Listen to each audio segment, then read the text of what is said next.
Hey, welcome. So excited to be here with you today for episode 16 of your Human Design Coach podcast. Your quote for the day: "It is that the power of one person is great, or rather, my power is immeasurably great. In other words, if I change, the world will change. This means that the world can be changed only by me, and no one else will change it for me." So excited to be here with you today for another interview episode. We are speaking with Kristi Windish of True Compass, and we are talking about our June 20th summer solstice retreat. So you heard from Jenna Bottleson a couple weeks ago. You're going to hear from Vicki Cleary sometime soon. And we are coming together to collaborate. The three of them make up the Strategic Women's Group, and they're inviting me in to collaborate on this mid-year retreat. And so excited to come together to have some movement, some human design, some self-awareness, some goal reflection, and just the vibes. We're coming together for the vibes on June 20th. So let me tell you a little bit about Kristi. After practicing as a speech language pathologist for 25 years, Kristi Windish became a certified Highlands Ability Battery consultant and opened True Compass to provide career exploration to clients based on their natural aptitudes and gifts. So we're going to talk about the ways that we feel the things Highlands Battery, human design, these self-awareness tools work together to just help people to trust themselves more. That's what it's all about. Kristi and I can talk. We're both open head. We get together. All of a sudden, it's been 2 hours. So this is a nice, juicy episode. Excited to jump into it with you. Hope you enjoy. I'm so excited to be here with you in our second of 3 interview episodes around our retreat this summer. So I can't wait to dive into all that. Love to just have you tell our listeners a little bit about you. I'm Kristi Windish. I own True Compass. I provide career aptitude tests and guidance for students or adults. It's a very objective way of looking at your strengths. Ashley and I both are all into what's going to help people be more self-aware and be their best selves. And that's definitely what brought us together. And that's where my passion is. Really just helping people figure out how they're wired and what that means for career, but just life fulfillment. Wonderful. Wonderfully said.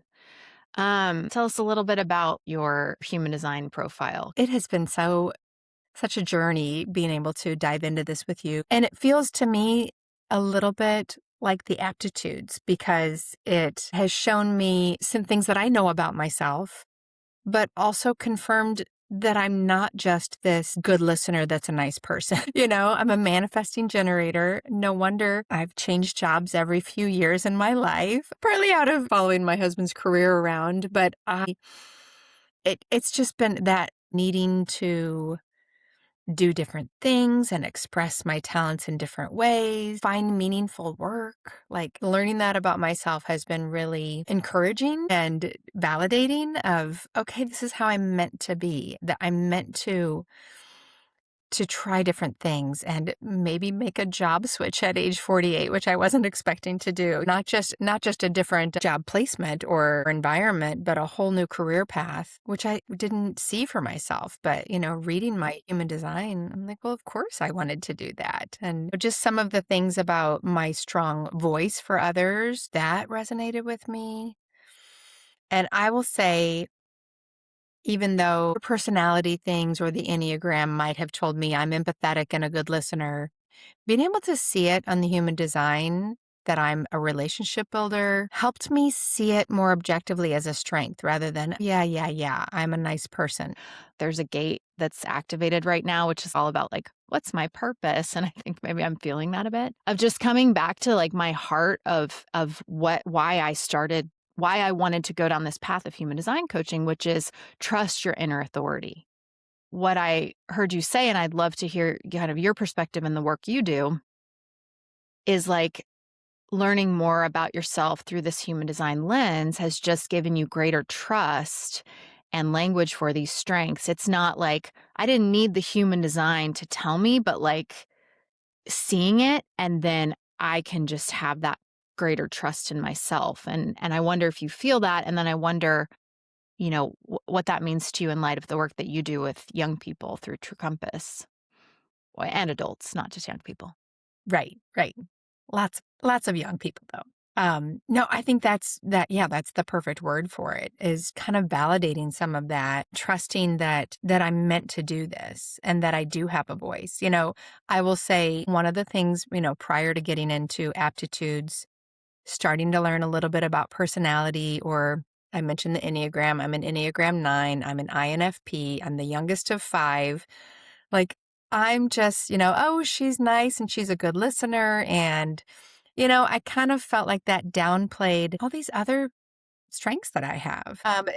It was difficult for me to, who am I to give advice to people? I'll just go with the flow like I always have. But I know there's this part of me that is knowledgeable and helpful, not in a way of let me tell you what to do, but let me guide you and let me be a strong voice that can speak into and encourage people. When I did my aptitude profile, it helped back that up of, yes, you're patient and kind, but you also solve problems quickly and can see connections and the value of that. And then with human design, it was, you have this defined mind, you have this natural independence. So even though I'm a go with the flow friend and partner, I'm my own person. And just kind of having some validation of those strengths and permission to follow my path and this work that I do, but Yeah. also seeing those other empathy and all of that as a real strength. It's just been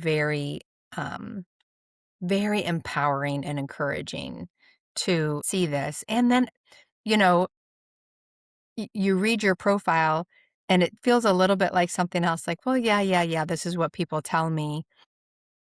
But then when I read my husband's profile and I realize his human design doesn't look anything like mine. Not everybody's getting this same message of, oh, if you think of like horoscopes, like it can apply to everyone. But having this information feels very true to who I am, and then reading that other people's human designs, and all of my kids, I'm like, "Okay, this is really who we're designed to be, and I have permission to live into that." I don't know if that's answering your question, but No, totally did, and a couple things stood out because I think that was one of the early things that you said was, like, when you looked at your, Manny Jen profile and you're like, "Well, yeah, I do. Doesn't everyone?" And it can be that thing of, like, sometimes I had a conversation with somebody the other day, and she was like, "Well, I read it," and I just thought, "Well, yeah, isn't this kind of general?" And I think and then the more you get into it, the more you see, like, how it really hones in, but I think that's a good point to make of just, um you have the 2 in your profile as well, which is sort of like I think goes along with what you're saying, which is gifts that come naturally. Sometimes those with the 2 in their profile, like, they're just like, "Yeah, yeah, yeah." But it's like, no.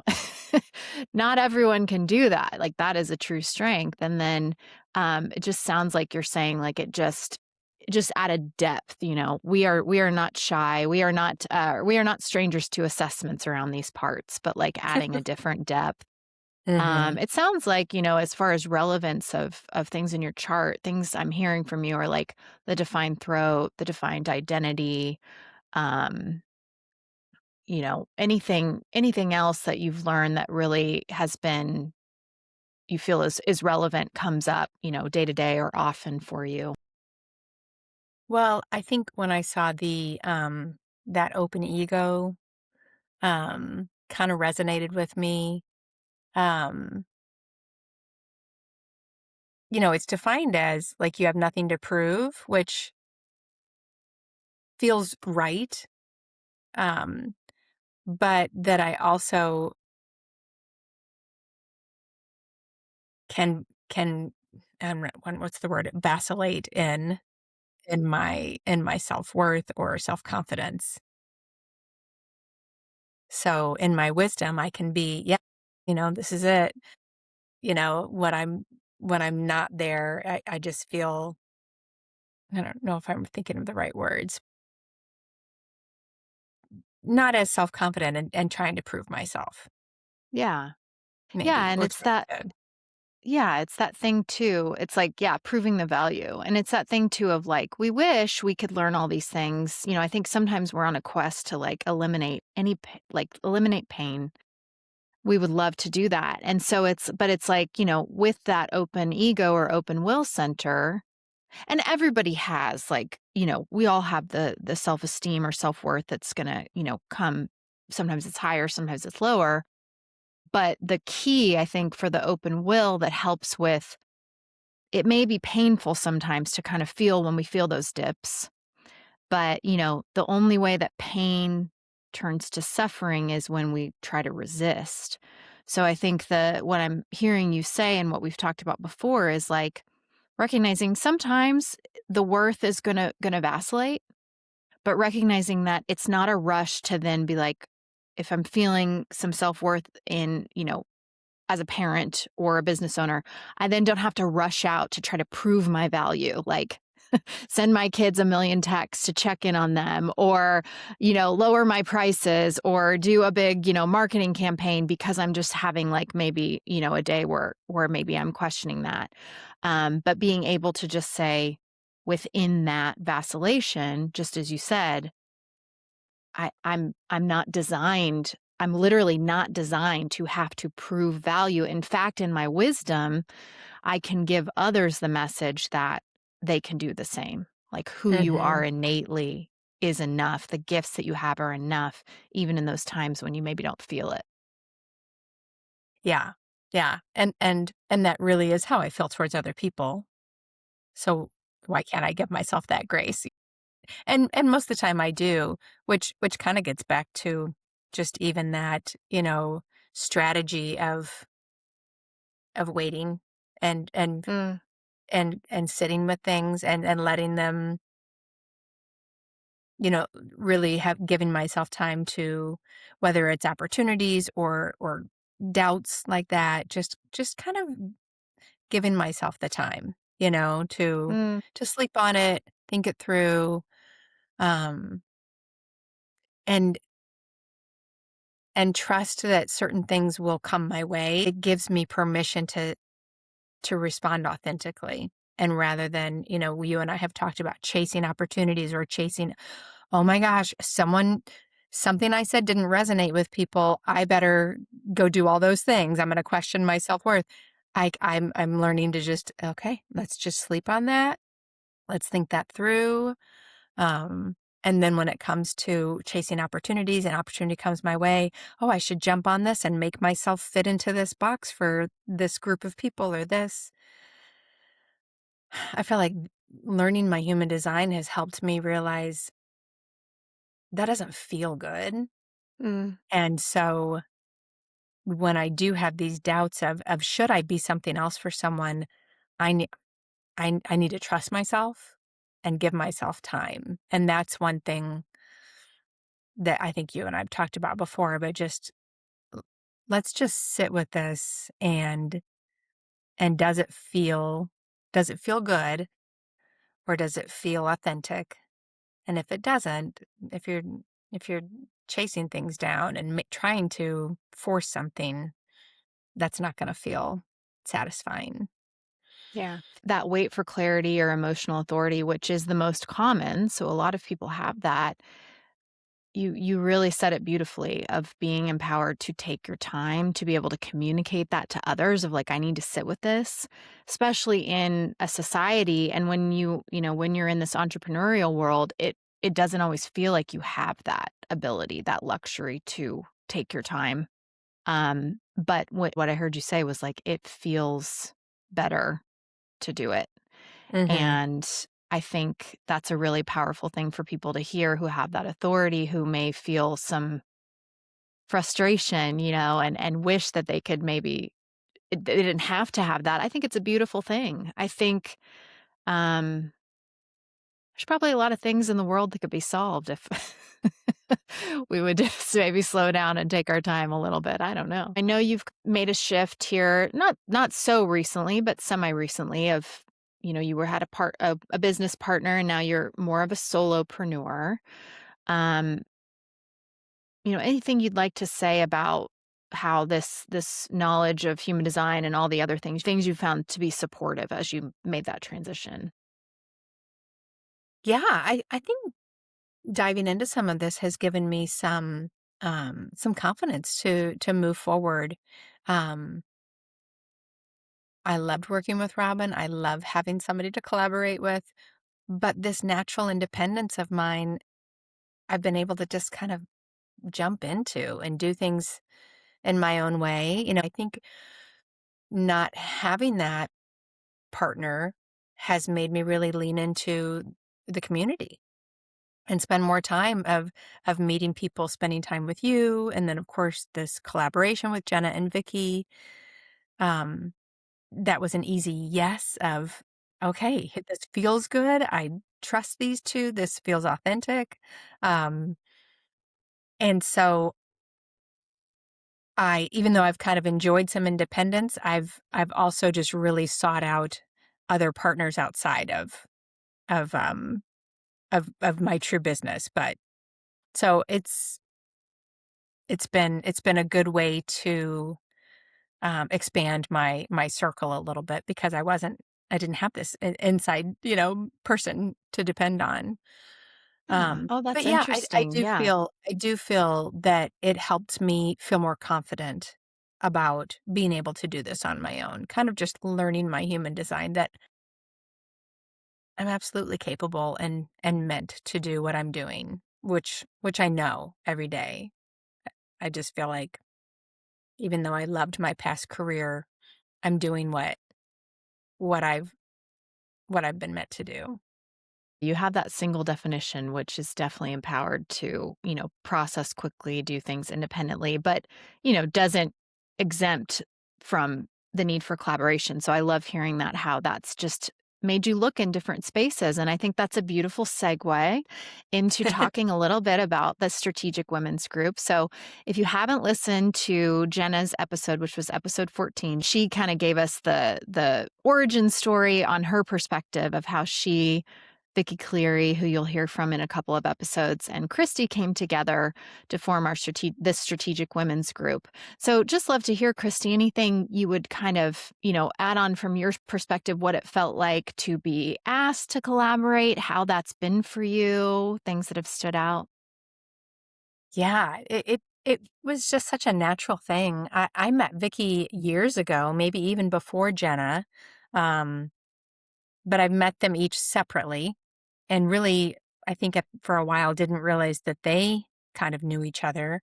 Um, but I think they maybe cl- decided first to do this goal setting, and I have leaned on Vicky a few times.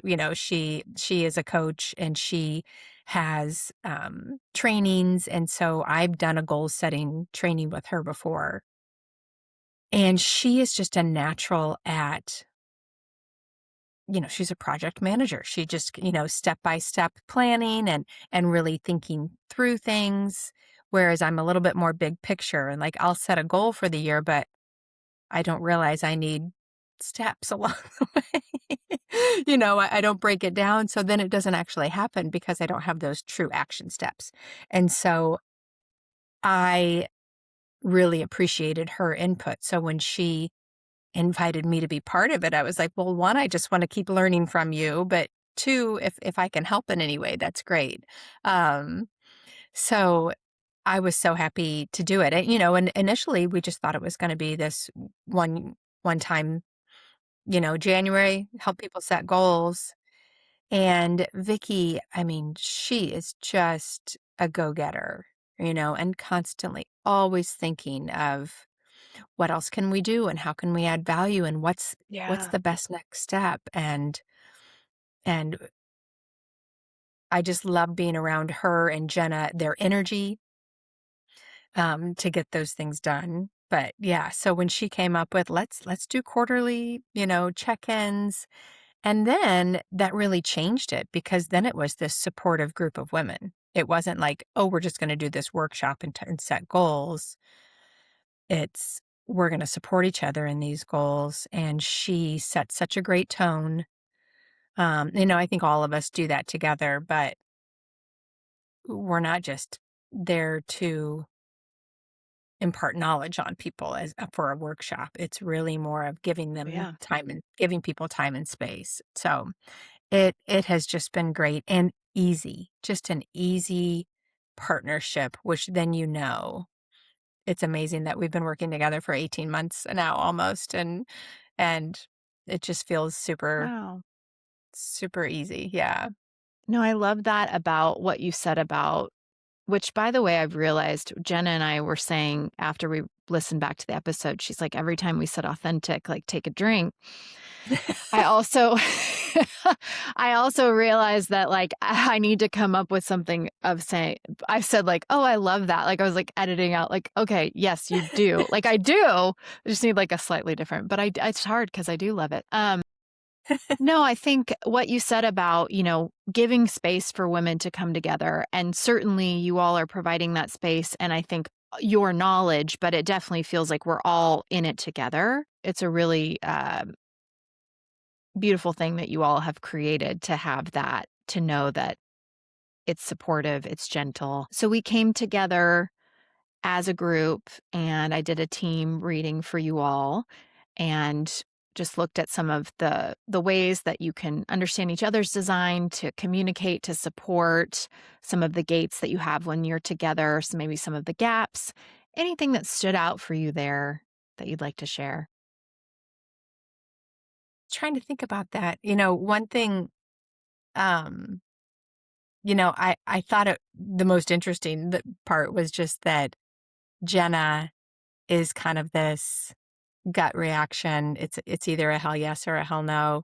And I think one, we all love that about her, but can kind of follow her lead a little bit because I like to reflect a little bit more or think things through. And so it's kind of nice to go to Jenna and say, what's your quick take on this? Even though I feel like I solve problems quickly, with data, but when it's a decision, like, certain decisions, whether it's a collaboration or I like to think it through, and knowing that about Jenna, one, it just made a lot of sense. But it was nice to just kind of see it and discuss it and I think it helped her appreciate and I know she does, appreciate that maybe I need to think things through a little bit more or not share my thoughts right away. Um, I wondered if you maybe want to give like what you feel people can expect on that at that June 20th summer solstice workshop. Well, time with you, which is amazing. No, Ah. I'm so happy that you're going to be presenting and talking about people's human design. I think any chance that even if people are familiar, which a lot of people aren't, but I'm looking forward to another conversation, whatever you have to share, um but I think we're starting the day with yoga, with is so great. Vicky, of all the other things that she does, is a yoga teacher. And so gifted at that. And we have a few people that are coming who've never done yoga, which is surprising to me because it's just been around for a long time. But I think that will be a great way to really, really talk. I mean, she always helps us settle into our body and be present in the moment, even Yeah. if it's just through taking some deep breaths and some quiet. But I think in our world, we just don't do that often enough. And so really helping us feel centered for the day, I think it's a great way to do that. And it will be very gentle. So people will be able to participate as much as they want, or if they've never done yoga, you don't have to dress in any certain way. Even Jenna was saying, I'm not wearing yoga pants. That's not, I don't have that. Like, it doesn't matter. You can kind of take what you want from it, but that's how the day will start, and then we'll dive into human design. And then we're going to do some other things about self-awareness, and I get to talk a little bit about one piece of the aptitude assessment that is that generalist specialist scale that I think is so helpful for people to at least consider, we're not going to be doing the assessment, but describing what it means to be a generalist or a specialist, um, and helping people see how that shows up for them in their work and in their life, um and also that introversion extroversion. So w- we all know a little bit about what that means, but have you stopped to think about w- what parts of your life are really stretching you? Like, this doesn't feel Mm, natural to me. Doesn't mean I can't do it, but just some awareness of how are you designed to be in the world? What's going to feel natural, and are you really leaning into that? So I think it will help people just take a look at these between the human design and some of that aptitude discussion of what are they naturally bringing to their roles, and then and the goals that they've set, how can they use those strengths to set their goals and to achieve those goals, mm, I think sometimes mhm. we set goals because we think it's something we should do, but if we stop and look, we realize, oh, this isn't really a goal that I want for myself or that I feel confident or comfortable with, but I think I should do this. For example, a management role or a leadership role. We're all pushed to do those things. But is that really in alignment with how you're wired, um, and what you want? Or is your version of that? I used to think of leaders as only these really talkative, vivacious, outgoing, lots of energy people. And that's not how I want to lead others. And so, how can I move into a role that feels more, here's that word again, authentic to me? Drink. you know, um, and that's what I get to do with other people is say, just because you're not this extroverted generalist doesn't mean you can't be an amazing leader. But to lead in a way that feels good to you might look differently than other leaders you know. And so that'll be kind of that discussion. And that's just one goal, but whatever other goals that people have set. And then of course we'll have some time to just discuss those quarter one and quarter two goals that we've had for ourselves, and maybe reset. Maybe you come up with whole different goals for the rest of the year. But I think it'll be a great day, to really reflect and then share with others and kind of reset for the rest of the year. Yeah. Well, I think what you just said about leadership, like to me, that is the soundbite. Lots of great things shared so far, but like the way you put that, um, you know, is so well said. Okay, so I want to move into, just a little bit of light coaching exploration of your chart. Shared some different things that were on your mind. Anything rising to the top for you of or something new that we could talk about today? One that jumped out to me that I thought would be because we're coming to the end of our time, and as we always do, we're going to talk. We're gonna talk. We um, may sometimes have 2 hours go by before we look at the uh-huh. at our watch. Open heads unite. um, was something you mentioned it when you kind of filled out the check-in was, you had that defined throat, but you kind of indicated, maybe you don't always feel like expressing yourself clearly, that sometimes that's a struggle. Mhm. And so I was kind of looking at some different pieces of your chart. And I think one thing, there was a channel that jumped out at me that we haven't talked about that maybe I could just tell you a little bit about and just see how that resonates. Yeah, no, that sounds Um, great. Yeah, I think that was one of the things I was surprised about when I saw, "Oh, I've got this defined throat." I'm like, "But sometimes I really struggle." I have great ideas, but I struggle with, expressing them or saying them in the right way. So, yeah, that'd be yeah. great. And maybe just tell me a little bit about why that feels important right now. You're in these spaces and what you're saying is resonating with, and it all feels great.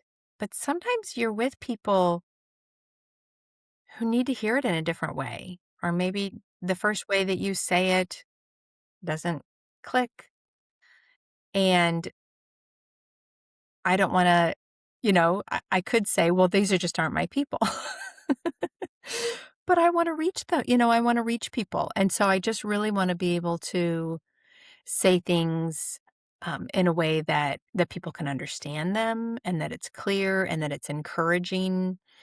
Um, so knowing when to stop describing, but also just let it sit for a little bit. So that's where, or even just use like I right now, like how do I want to say this? Sometimes I just really struggle with what are the right words to express what I'm trying to say. So even though I have that defined throat, I'm like, well, that doesn't always feel true to me. Yeah. What are the indicators to you that maybe you haven't been as clear as you want to be? Um, Sometimes the indicators are just that I'm in a room full of introverts who don't have a lot to say. And so my mind spirals and says, are they listening? Do they care? Do they understand? Do they not have any, so I know sometimes it's just me in my head. Um, but also people who aren't wired like me, or maybe who aren't as empathetic or intuitive, these kind of black and white thinkers. I may give this more general, abstract, description, and I can see they're just like, I'm not sure what you mean by that, or I don't see how that shows up for me. So then I realize how I see it isn't how they see it. And so Mm. I think those are some of the indicators of just people maybe not sure how their aptitudes apply to them. And I want to be able to describe it more or give more examples. Yeah. And, what would feel good to have at the end of this short conversation today to walk away with? Probably maybe some tips of just how to guide people through that conversation. So rather than just keep talking or trying to explain it another way, if I see confusion of what are some maybe it's guiding questions to help them see how it applies in their life, Huh. or questions that help me see it how they're seeing it so that I can be more clear. I don't know if that makes sense, but I think sometimes I just keep talking, um, Uh, and keep trying to say it or move on, um, rather than really stop and ask. Maybe I need to ask more questions of so that they can see examples in their own life. I'm yeah. not So sure. building in maybe some thinking about what that reflection piece looks like a little more. Okay. So just kind of looking at that expression. And, it's important because you want to know that this information that you feel is really helpful to people is landing in the way that is going to best serve them. And so thinking about, maybe some how do you get it across and leave space for maybe more profit processing or reflection that feels helpful? Does that sound right? Okay.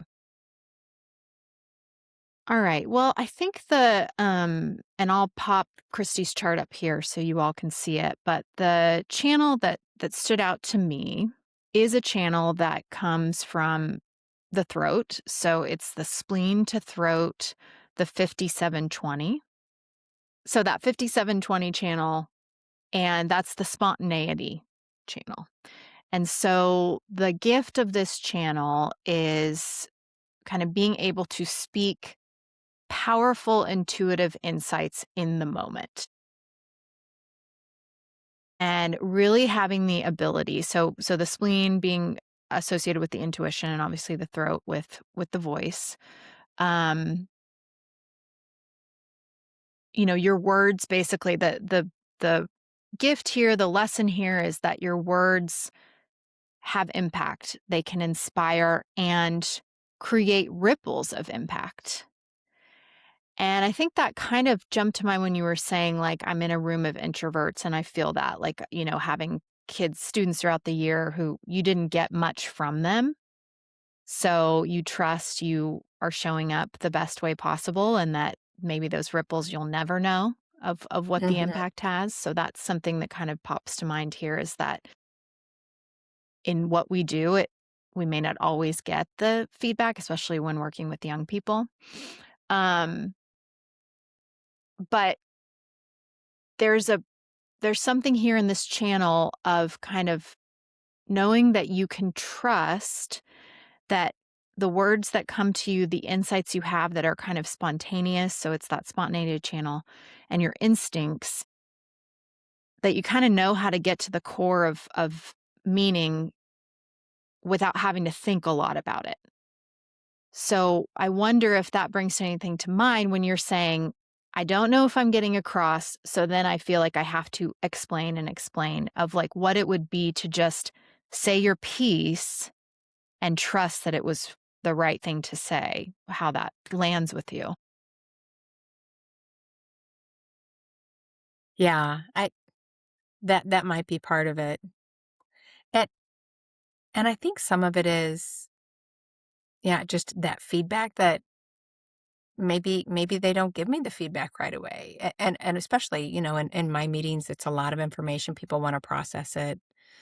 Um, but I think I often feel this in a group where I'm not sure because I can't speak directly to that person's, just like you, if you can't speak directly to their chart or directly to their aptitudes and you've got to speak in generalities, you feel like, is what I'm saying landing? Um, and there's just, in a group setting, that's just how it's going to feel. And I think I need to give myself permission to say, that's okay. Have a follow up conversation. Um, and when it's one on one, I think it's just sometimes someone who, if they're quieter, you're right. I just need to trust it a little bit and not feed into what they're giving back to me, or what they're not giving back to me. If I feel like they're not responding, because I know they need to reflect. If they're on the introverted side, they may need to reflect before they share with me. So that just makes it a little bit more difficult to know how it lands, and doesn't mean that I'm doing a bad job. Yeah. And just as your knowing about your human design has given you kind of clarity and language for some things, we don't know, you don't know these people's human design, but you can maybe intuit that maybe that person does have the emotional authority where they need to sit with it. Maybe they don't have a single definition, they have a split, and processing takes, like, I have a triple split, which can sometimes need more processing time. My husband is single, so it's like he can like know, and I'm like, wait. I'm like the one, it's like the meme where my brother sent me this the other day, and it's like somebody walked past and said, "Oh, I like your shirt." And the person was just like, and then they're like, "Wait, come back. I know what I wanna say now." So, like, those things, I wonder if do you have any, like how do you get feedback from, like, when you have those group sessions? Do you do, like, a survey or something, or I don't. That's one thing that I need to really implement, um, especially in the group, because I may not get to talk to everyone at the end of it. Um, but even after individual meetings, I don't really have a survey. I have follow-up emails, but sometimes people, they're just thinking about themselves and what they need to do. So they're not thinking, oh, I need to give Kristi feedback. So I think I need to be better about asking for it directly, because that would help me know for sure rather than just make assumptions of what I think is happening. yeah, we can be really good. We think we're really good mind readers. I wonder if that just might take some of the guesswork out of it. Yeah, I think that's a great idea. I think it will help me. And I do, I want to be responsive to people rather than just keep guessing what I think will be helpful. It's just one more step of something to do, and to some, I think after a lengthy meeting, it feels like another thing to ask them. Uh, and so again, that's partly my I don't want to bug people. Um, but I think if I think it through, I'd be able to do it in a way that feels good and short. So with this specific spontaneity channel, it's like the timing is right, your audience is ready. Um, you can have that deep impact. And so maybe I wonder how this lands of like they've come to you. They're seeking this out. So, what freedom does that give you to know that when people are ready to hear it, like the impact may be felt more deeply? Hmm. Yeah, and even as we're talking, I can think of more often than not, people are impacted by what I say. So I'm kind of focusing on the Mm. few times where I'm not sure. So I do see this, and you're right. When people are coming to me for advice and guidance, I do feel confident, and I do know that I have important things to say. I think a little bit of preparation makes me feel more confident and less rambly. You know? So I think that is one piece that one with 7 years of experience now, I feel mostly that I know what I want to say in meetings and I feel confident about it. Um, but when I have someone who's walking through the door and I know from their profile that they're a little bit more black and white, then I think if I prepared a few things